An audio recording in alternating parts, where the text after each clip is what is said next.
So ఈ మధ్య చాలా మంది ఇండియన్స్ అని స్టూడెంట్స్ అని రీసెంట్గా వచ్చారు అండ్ చాలా మందికి జాబ్స్ కూడా కొంచెం షేకీ ఉన్నాయి.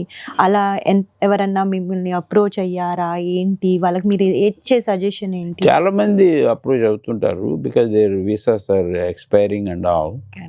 But we always tell right now స్టూడెంట్గా రావటం అన్నెసరీ. ఎగ్జాక్ట్లీ.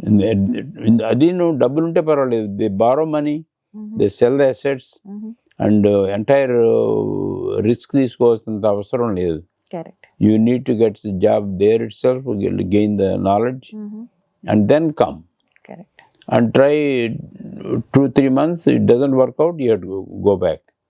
లేదు ఇక్కడే ఉంటాను ఎయిదర్ వే అంటే ఇల్లీగల్గా మటుకు ఎప్పుడు ఉండకూడదు. అదే you are susceptible to anyway they can take you by force and all, correct, which is not to be right thing to do, go through the drama, okay. You know. Yeah of course. అంటే అదే ఇప్పుడు కొంచెం డిఫరెంట్గా ఉంది situation. I think better మీరు అన్నట్టు అక్కడ ఉండి జాబ్స్ వచ్చి కొంచెం సెటిల్ అయిన తర్వాత కంపెనీస్ త్రూ వచ్చి ఇది సెటిల్ ఇక్కడికి రావడమే బెటర్. ఎందుకంటే చాలా మంది స్టూడెంట్స్ వచ్చి దే ఆర్ ఇన్ ట్రబుల్ యాక్చువల్గా. అనుకున్న దానికన్నా చాలా మంది వచ్చారు అండ్ దాంట్లో మన తెలుగు వాళ్ళు చాలా మంది వచ్చారు వచ్చిన వాళ్ళలో. And when they're going to pay back the loans and all, is a difficult thing to judge. Correct.